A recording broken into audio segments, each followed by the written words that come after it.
Well, I am. I say this a lot when I introduce people, and I probably mean it 70% of the time. No, I'm just kidding. I am incredibly honored. I'm so excited to sit down here virtually with Pierre Pinaar. I just messed it up, didn't I? Did I say it right? Pierre Pinaar.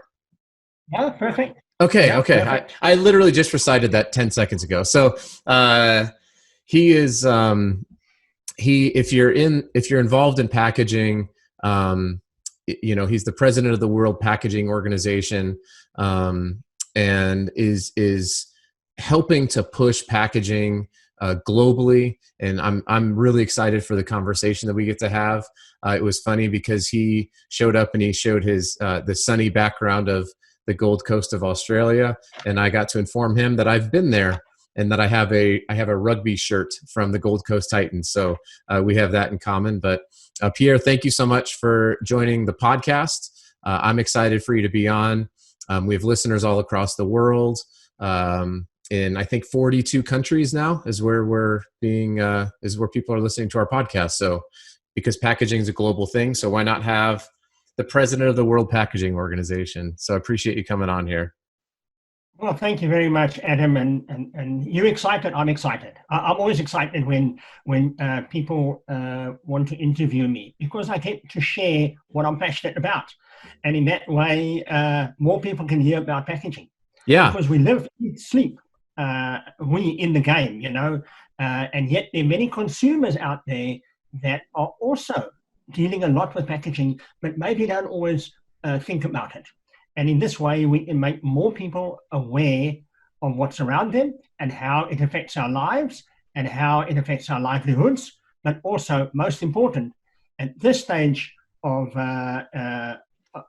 in a sort of chronological relationship to our environment, this is even more important from an environmental aspect. What packaging is doing to our countryside and our right. seasides. Absolutely, and we're gonna dive into that deep end, and I'm excited to swim in those waters with you a little bit. And I want to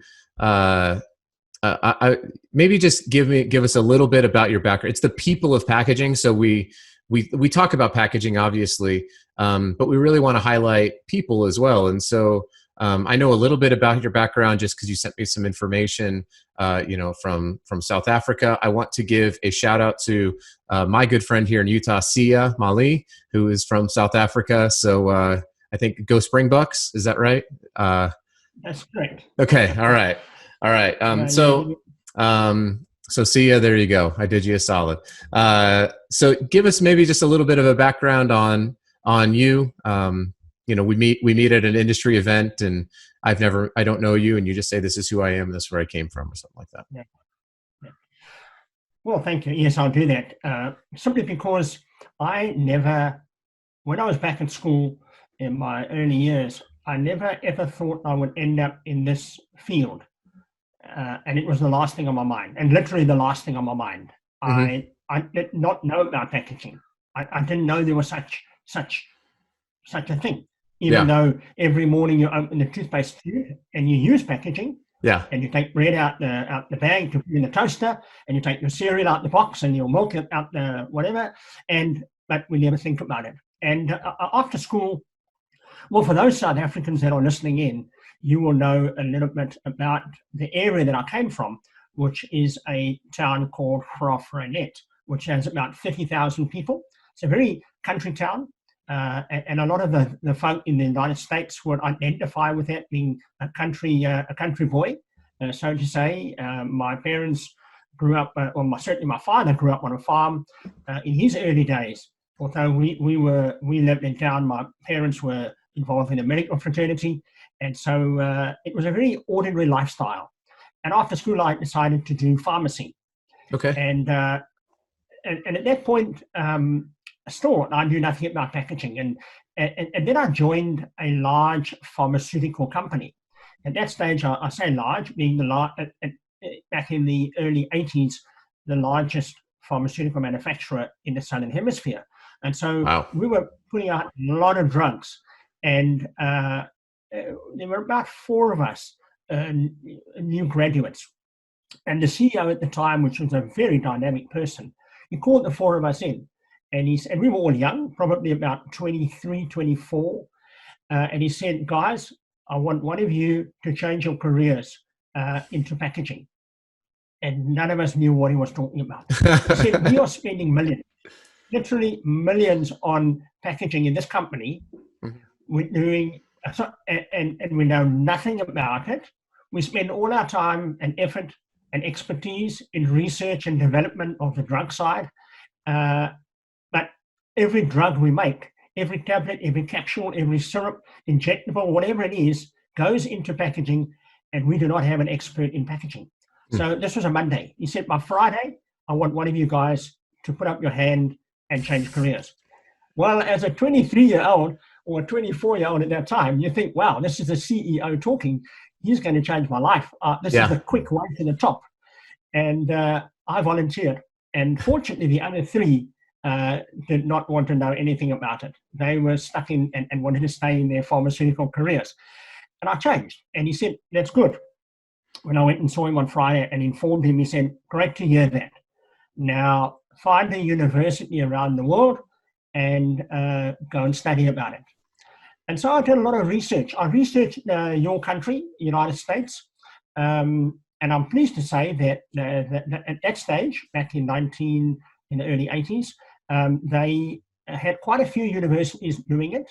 MSU, Michigan State, Clemson, Wisconsin, Rochester, Institute of Technology, and all those universities I'm involved with today. And I do lecturing at some of those universities in the United States.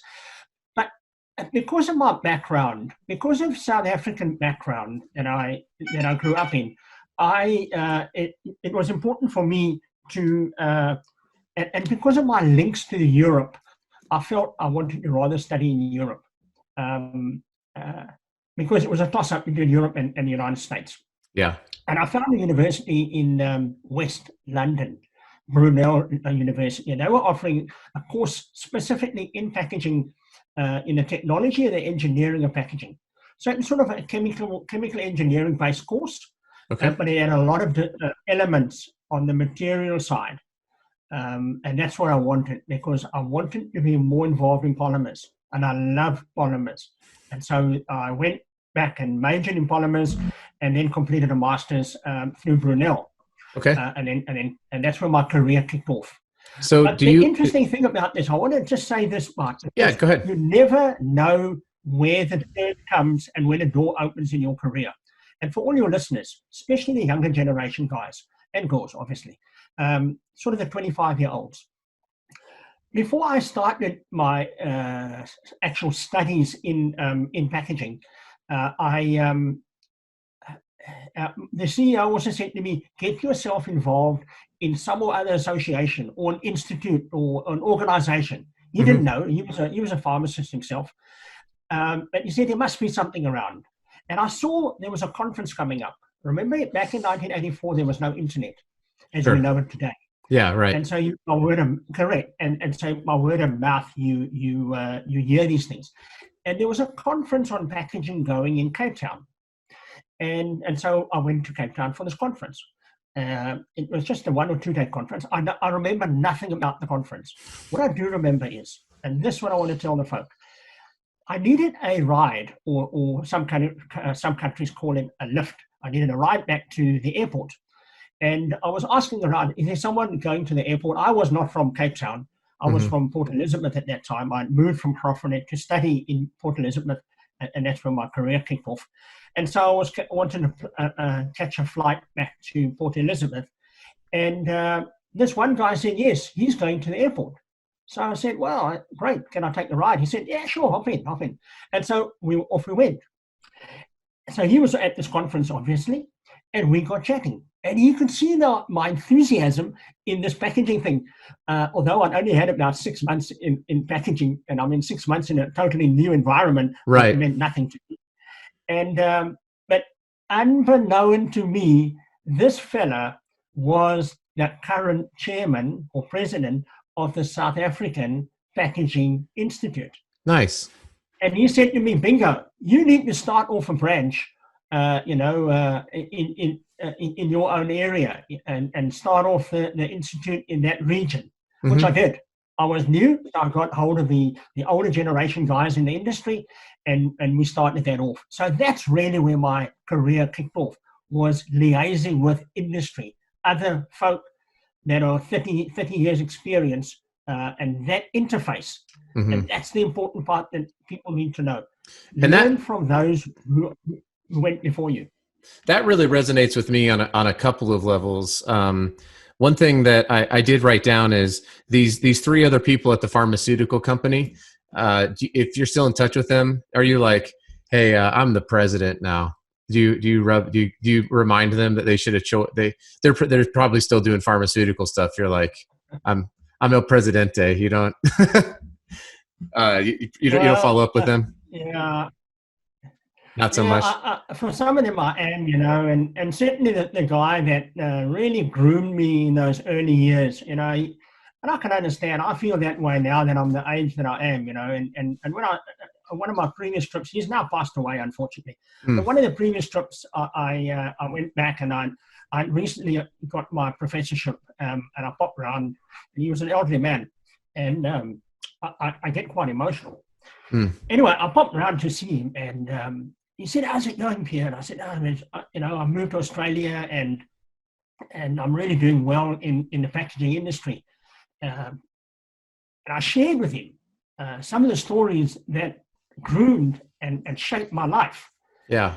And I said, "Well, recently I just got my professorship in packaging engineering." And I mean, this guy was in that old age that he was so emotional and so excited Mm. that this youngster of 24, 25 that he remembered had now achieved what he had. He never, unfortunately, he Oh never man. learned, he had passed away by the time I became president. Mm. But a lot of the folk, back in South Africa that knew me in the early days, um, they've done some interviews on uh, showing the side of those that come from very ordinary backgrounds can also still achieve the heights that others do. Yeah. And I've done that, and it's fantastic. But it's not only me, there are many people that groomed me and helped me Mm. to get to where I am today. Yeah, that's kind of part of why I sort of set out on this podcast journey was, um, I wanted to meet meet people who are doing incredible things. Like yourself. I just interviewed. I don't know if you know. Her name's Camille Core Chisholm. She's a Michigan State graduate. 30 years in the industry. Just somebody said if Camille doesn't know it, then it probably doesn't exist. Just these really dynamic people Yeah. taken who have taken hold of packaging and have done incredible things. And I've only been in it for 13 years, and I still feel like I'm learning constantly, and I have so much more, and it's exciting. It's really exciting for me. And so that's cool to hear that you have a similar walk in packaging, that you were able to find people that you could talk to, and that could mold you. So you were in South Africa, and now you're in Australia. So what was that transition like? Why the move? And maybe talk about that, and then I want to get into some specific topics that I know that we are mutually passionate about. Yeah, I immigrated when I was 37. We've been there 21 years now. And when I was involved in the industry in South Africa, I really wanted to make a difference in the world. I felt I could add something. I didn't know what I could add. I just felt I could add. I could do something for others.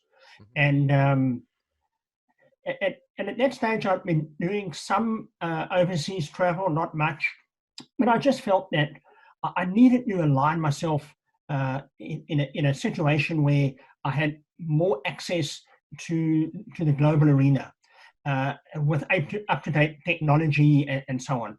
And then obviously we had young children and wanted to make the best opportunities for them.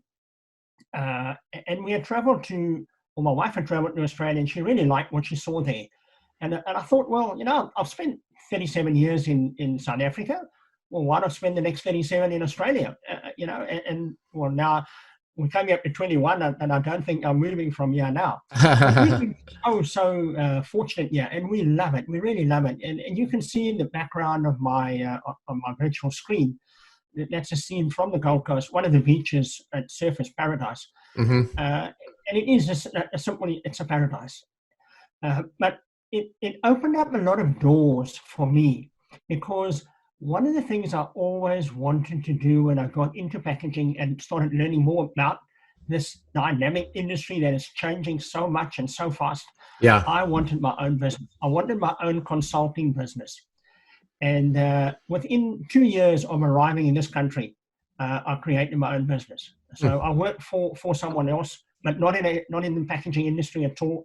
It was in the textile industry, but it taught me a lot. Even though it wasn't packaging, it gave me the time to put my feelers out to learn the packaging industry of Australia. And there's a lot of similarity between the Australian industry and the South African industry. Gotcha. We knew no one, and so we started from a zero base. But it's been so exciting, and it's just never stopped. And certainly once I've created my own business and started doing actual consulting work, that was a slow start. You can imagine, in a consulting industry in a new country, no one knows you. They don't know your background. They don't know how knowledgeable you might be or might not be, for that matter. But if I look back now, I'm so pleased I did start that business when I did, because that has opened even more doors in terms of the networking here in Australia. But then once I became president of the Australian Institute of Packaging, that then gave me the stepping stone into the World Packaging Organization. And that's, to answer your actual question, I now realize this is where I'm going, because once I got into the World Packaging Organization, or the acronym being WPO, this is where I can make a difference. Yeah. And it took me 7 years being involved in the WPO to eventually get the job, the role that I have now. And that's the role that I wanted, because in this role that I'm in now, I can now make a difference. Well, let's talk about that, because I have just personally been very inspired in my own thoughts and in my own journey and walk. And we've never met before now, but I want to say it was maybe at Pack Expo, and you spoke about how packaging can be this driving force globally to save food, to feed people, and to eliminate poverty. And for me personally, and this is something you don't know about me, but I do spend a lot of time, energy, and effort on global economic development and poverty elimination through nonprofits that I work with. I haven't been to South Africa, but I've been to Kenya, I've been to Rwanda, I've been to India, and not because of packaging, but through humanitarian things. And when you said that, it gave me a renewed sense of purpose and drive and meaning. This idea of, well, why do you do this? And once that clicked, it was this huge game changer for me, that packaging is not just a thing, but that packaging can act as justice, whether it's for poverty, or whether it's for starvation, or whether it's climate justice. Packaging plays a role in all those things. So that was an awesome moment for me, and I'm excited to kind of dig into that a little bit with you, because I know that you are equally, probably even more passionate than I am, that I can get pretty passionate about this topic. So So how, for people who have never even thought about that concept before, in a 50,000 foot view, how does packaging play a role in something like feeding the world? Well, firstly, I must say I'm equally pleased to hear of someone who's as passionate or maybe even more passionate than me. And it's folk like you that make the difference in this world. We Thank you. need more Adam Peaks around the world. Because that I will think change. I It'll think my change the I think way my people wife think. my wife would maybe say differently. No, I'm just kidding. I appreciate that. Thank you. Well, we influence. We influence people. We don't even realize we're influencing in our discussions, in our way we conduct ourselves. Hmm. Um, and it's sometimes months, sometimes years later when we hear, like you just said, I don't. I remember that I remember the presentation I gave at Back Expo, but I don't know. I don't know whose lives I'm touching at that moment. Yeah. What I do know is I'm touching my own life because I feel very emotional about it and I become very passionate about it. Hmm. And I hope, and it certainly sounds like that emotion was carried across It somewhere else. landed. It resonated and made its way That's into correct. my soul. I love it. I love it. Yeah. Adam, I have to say that when I had this, I'm fortunate. I'm very fortunate. I'm very blessed to be able to be in the position that I'm in. And when I took over in Rio de Janeiro end of 2017 in Brazil, I met the press, and one of the things that I said to them was I set my objectives, and the number one objective was to reduce packaging waste around the world. I then said I don't only have one objective, I have a number. The second one is I want to reduce the food waste. At the current levels, we're wasting about 35% of food. Now, I'm just giving you a global picture. Yeah. That needs to be broken down, and we can discuss that later, maybe. But I can also tell you that in some countries, it's even higher than 35%. Right. But global average, I reckon, around 35%. If we did not waste any food around the world, no one would go hungry. Yeah. So we've got the food, we're just wasting it. Right. Simple as that. And you told me earlier on you're involved in food waste programs. So you know that this is not new for you. And it's frustrating for you when you see people waste. Yes. It's frustrating for you when you see people take food and put it on their plate where they help themselves and they don't finish the plate of food. And it's thrown in the rubbish bin. It was one of this moment. I came back my first trip from, I went to Kigali, Rwanda, and I was there, and it was really my first trip. I traveled internationally, but for like vacations. This was my first time. I was with, I was out with like a pygmy tribe, and then I got to meet with genocide orphans and hear their stories. It was a very emotional trip. And I remember I came back and I struggled re-entering. I was only there, I think I was gone for like a week and a half. It wasn't like I spent an exorbitant amount of time, but re-entering into United States society. And I was struck by this thing where I thought we have obesity and with people who are poor in our society. And that was this weird thing that I just remember I couldn't wrestle with, and so and then it's even when I spend a lot of time in South India near Chennai, and yeah. The economic disparity, and it's just and then to think that packaging is a part of a part of a global solution is really cool. So. Yeah, sorry. I think I interrupted you there, but you were in Brazil. We're talking about food waste. Yeah, but you supporting what I'm saying, and that's what I'm pleased to hear that. Because when one breaks into these new areas where you want to make a difference, sometimes you feel very lonely, and you think you're lacking support. So when you hear others in another country across the world having a similar passion and feeling, I feel better. Well, It good. makes my day. Good. Well, And so it's in the morning there. It's nighttime here, so I'm glad I've already made I your want the day. whole. That's right. I want the whole day to feel good.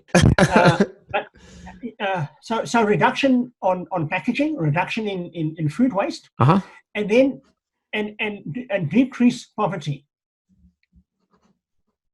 because I knew that if I could fix the first two, then poverty will come on its own, Mm. because it's restructuring how we do things in terms of by reducing food waste. We need to also correct the packaging.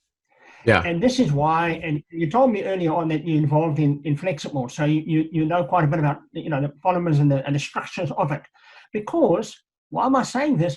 Because in many cases in developing countries, the material construction is not always the correct one. Yeah. And so one of the other spin-offs of these three main objectives was to increase the education across the world.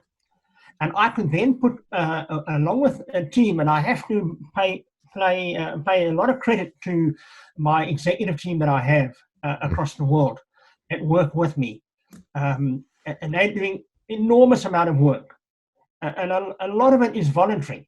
Mm-hmm. And they're making a difference, because now we could put in place educational programs in developing countries. And through this, we created a memorandum of understanding on an alliance with the world, with the United Nations, Mm-hmm. with the UNIDO offshoot, United Nations Industrial Development Organization.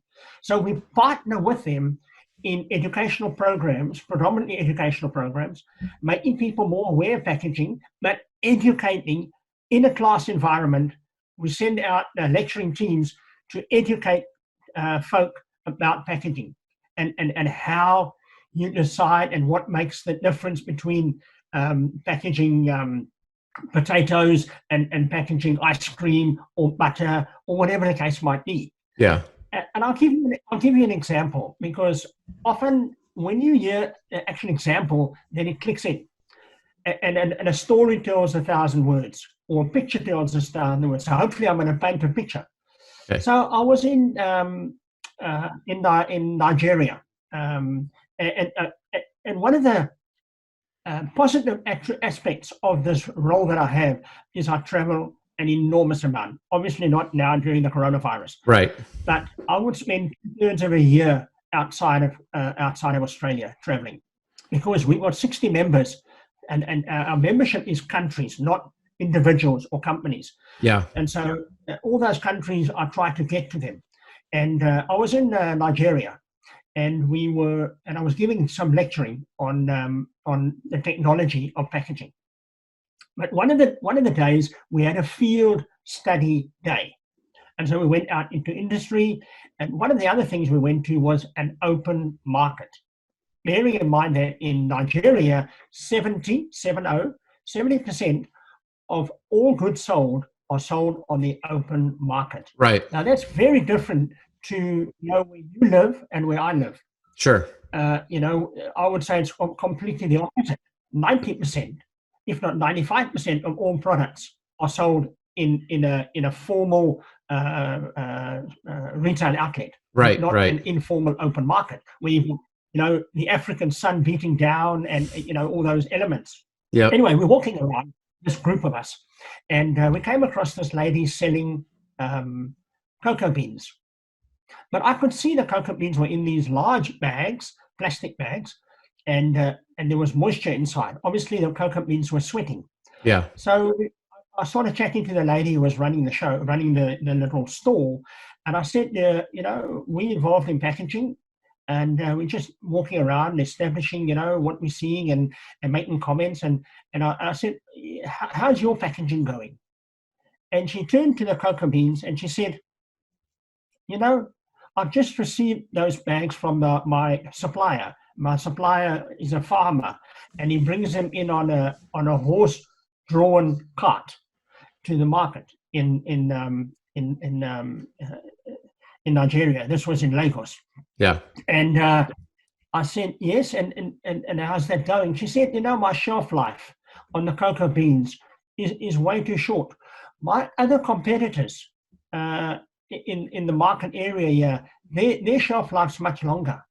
Well, you and I could see where the problem was. But Yeah. I said, yes, I see that bit moisture, a bit wet inside. And she said, yeah. And I knew there was a guy that was in our class, and I said to him, and he was from a flexible company. And I Okay. said to him, is there any chance? And I gave him the material construction I wanted. I said to him, can you organize some bags for this lady? Even maybe get 100 bags, but I want aerated holes. I told him what hole size I wanted, etc., etc., and the material construction. And I said to the lady, this guy will make sure in the coming weeks you will have 100 bags, and you use those, and I'll make contact with you through my contacts here in Nigeria in the months to come, and we see how it goes. Okay. And off we went. I left my card with her, and off we went.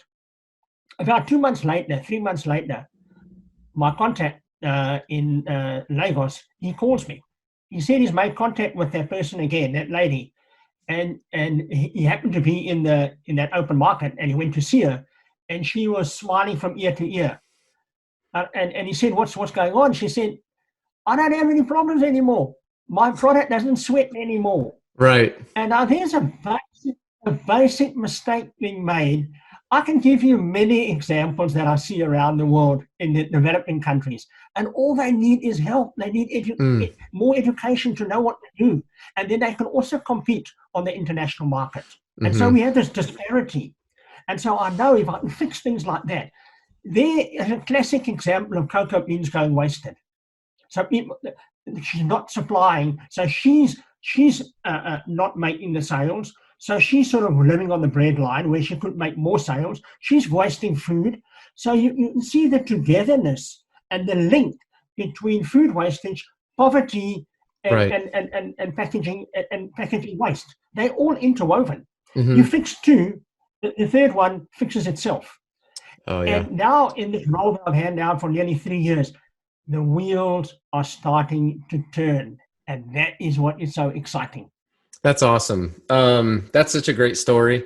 I have yeah, I've never been to Nigeria. I do want to go. I've heard it's beautiful, and but I've seen. I had a friend who did what's his job? He was a trader in Africa, and he traveled around buying tea and coffee and then exporting it to the U.S. He worked for a U.S. company. He's an American, and one time he told me that he was in a village and he bought them a goat, and he said, "This is what you do with a goat." And 2 days later, he went back and he said, "Where's the goat?" They said, "Well, we ate it." And he was like, "Oh, Yeah. why did you?" Well, we were hungry. He's like, "I bought you the goat so that you could have commerce and you could have this." And they were like, "Oh, we didn't." He's talking through a translator, obviously. I think he was in Tanzania at the time, but that the importance of education, not I'll say, like, I'll use a loaded term, but like not colonialistic education where we're saying, that you have to do things like this and we're going to come in and we're going to do it, but rather cooperative education to help them understand that, hey, there's a better way that's available for you in your place, and this is what it will do. And we're seeing a lot of that, I think, even in financial institutions with micro lending instead of, welfare checks. It's a lot of participatory knowledge. And so that's a great story. I loved hearing that. And maybe along those lines with food waste. So food waste and packaging can help with poverty elimination, but pivot into the sustainability portion as well, because food waste contributes quite a bit to energy use and greenhouse gas emissions with global warming, correct? With just the amount that it takes to Right. produce food and then to just chuck it rather than feed people is disastrous. Yeah. And, again, it's such an important element. It's so important that we created a portfolio within the WPO at a vice president level that looks after sustainability, that Hmm. whole concept of sustainability, because we need to get the message across. The message is not getting not been getting across in the way that we want to get across. And so we need to change the minds of the people. We need to change their thinking but right back at the basic stage, when they design that primary packaging, at that point, they need to make the decision that affects the long term, or the end of the cycle, or the end of that life of that product. Mm-hmm. So we've got two elements here. The one is that we want to get the material construction correct, the science of it. Yeah. And through education, we can do that. And I agree 100%. It's not top-down education, it's bottom-up, non-colonial education. Yeah. I like that concept that you've got, because that's very important. And it's involving the local fraternity when you educate. Because some of these countries, we have found, especially in Africa, they have got some folk that are got experience and knowledge, and we include them in the lecturing team, let's call it, imparting that knowledge to them. Because the last thing you want is in this sort of dictatorial approach. And so, we did it very well in Mongolia last year.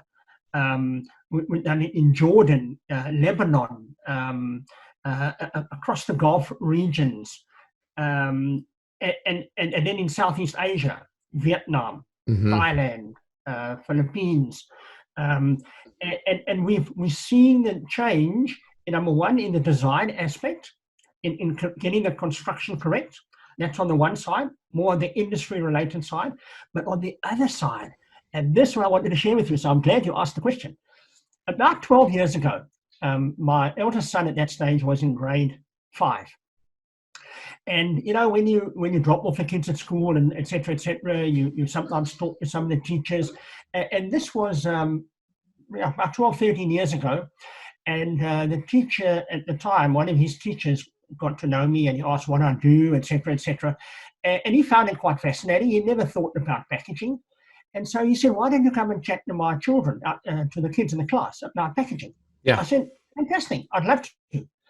And through that, the concept of educating the little one was born, because I then went back and taught the grade 6s and the grade 5s about the basics of packaging. Mm-hmm. And over the 12, 13 years, I've now brought it all the way down to grade 1.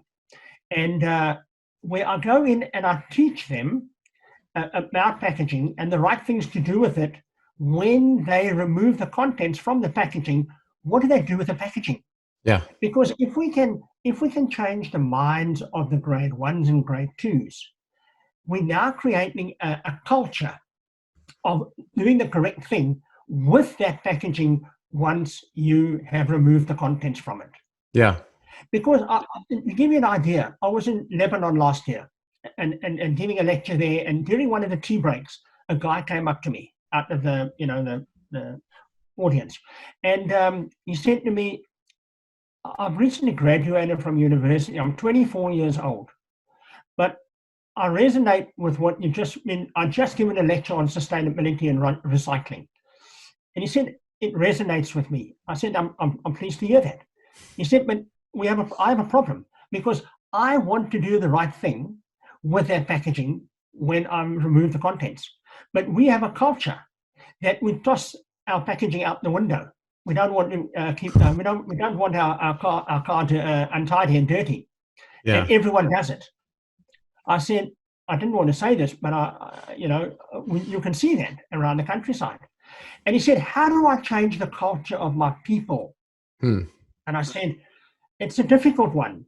And my philosophy on this one is, I cannot change the culture or the mindsets of grandparents." Yeah. And I use that in a sort of a general term. That could be anything from the age of 55 to 95, I understand. But that level, I cannot change their thinking. If they've always done something in a particular way, it's difficult to change it. Right. But if I change their grandchildren's minds, they will say, "Hey, granddad, we don't throw stuff on the ground. We put it in that particular receptacle, and we put glass in that one, and we put plastic in that one, we put paper in that one. That's how we do it, granddad or grandmom." And that's how you can change. And I now see 12, 13 years later in the region here around where I live, educating those young ones, they are making the difference. And some of those children that I first started are now 26 years old. And I bump into them every now and again. And they still tell me that they starting to have children. They've just started having children.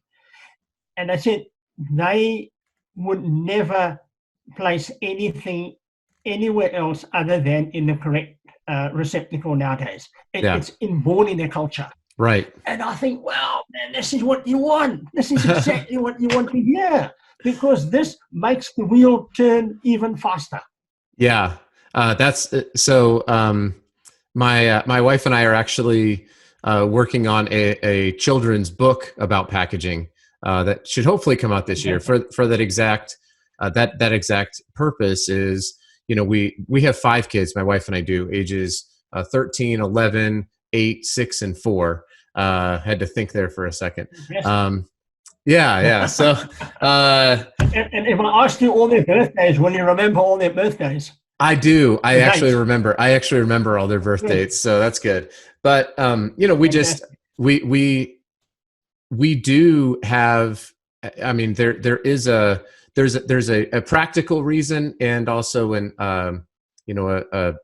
a more, I don't know if the word esoteric, is that the right word? Anyway, there are reasons to educate children about these topics, because you're right. It's just psychologically, it's really hard for an adult who has gone their whole life to all of a sudden change. It can happen, but the older you get, the less likely you are to change. And so, and I think we're seeing it. I think we're seeing the generations, the millennial and then the Gen Z generation, and where I think I see it a lot in the US, because I can't speak for other markets, but where I see it a lot in the US is now the pressure that's coming into brands, and how does a brand design and put their packaging together, because they're getting calls. Hey, I'm going to go to your competitor because they're in this particular packaging versus that particular packaging. I can recycle that at my curbside. I can't recycle yours, so I'm gonna change. They're getting that, and so the pressure is building. It's hitting the bottom line, and so that's been interesting until, and this is kind of the final topic, and then we'll sort of wrap it up, because I think it's all kind of tied together. Until about 2.5 months ago in the US, when the coronavirus completely, shut down the world, effectively, just it hit everywhere. Yeah. And, I was having a conversation with somebody yesterday about the food industry here in the US, and particularly the restaurants. And they said, we'll forget ever seeing a glass container of ketchup, a reusable, recyclable glass container that sits there and that gets filled up and cleaned and filled up and cleaned, and it ships in this big. They said no, it'll all be single use, all of it, because they won't risk the contamination. For how long, who knows? But I thought, what do you think, because you have a broader view of this, but the coronavirus has impacted every nation effectively. So what do you see happening with packaging and sustainability, with sort of the aftershocks of this global pandemic? Adam, a very good thought-provoking question. And certainly in a number of the last few interviews that I've done, a similar question has come up. Mm-hmm. Because everyone wants to know what's happening around the world. So at the moment, and on a regular basis, I meet with the folk that are involved in WPO on a Zoom platform every couple of weeks. And so just earlier this month, I met with as normal, with a whole lot of guys and obviously ladies, and we were chatting about this particular question and listening to what their comments were from around the world. Mm-hmm. And it's slightly different between developing countries and developed countries. But the overwhelming response that we got was exactly what you said. The recycling aspect, or not really the recycling aspect, let's rather talk the sustainability aspect first, seems to be placed on a little bit of on hold. They all realize what's happening. They all realize it shouldn't be happening, but it is happening, and that folk are taking this approach that does not allow for this sustainable philosophy to penetrate our society. That sort of, it's like the coffee cups. One of the examples was that, we have some countries have a terminology called keep cups. I don't know if they have that in the US, where you take your own cup. Right. And that's sort of been put on hold because they don't want this cup that comes from somewhere, and now it's being placed under the machine, potentially contaminating the whole machine system. Yeah. And so you've got to have one of our cups. And that's a bad day for what we're trying to push. But under the circumstances, we understand it. And we've got a task force at the moment working purely on this aspect of how we're going to deal with this and to overcome it, because we don't know how long this coronavirus is going to be with us. Is it, will it be gone by the end of this year? Will it be gone completely once we find a vaccination? We don't know these answers. Right. But what we do know is we cannot have the waste going into our waterways and our sea.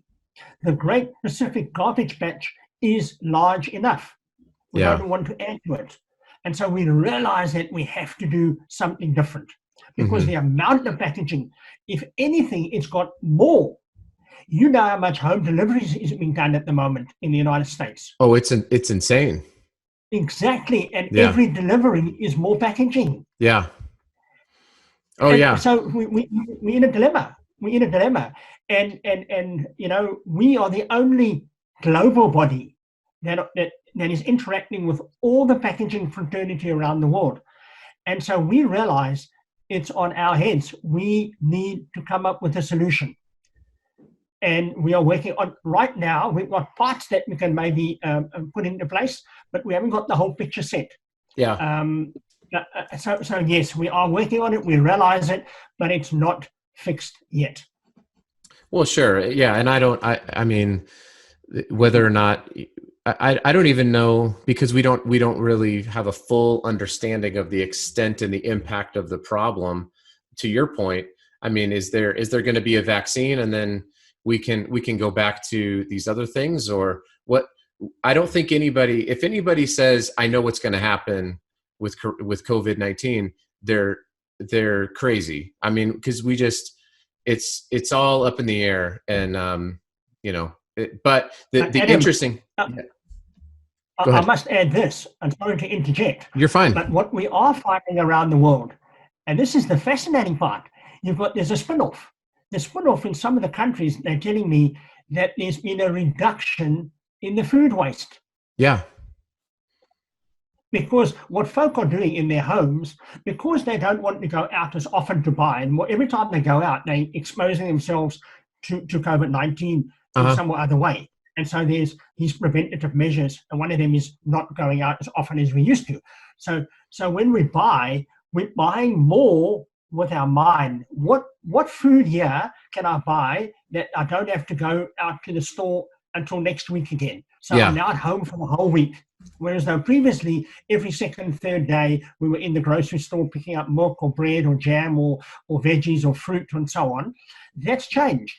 And so we are finding that the folk are making better decisions on their buying of food, but also on the usage of the food. The food preparation in the homes is becoming more, and there's more involvement from everyone in the members of the family, and they're using all the food now, or most of it, far more than what they were using.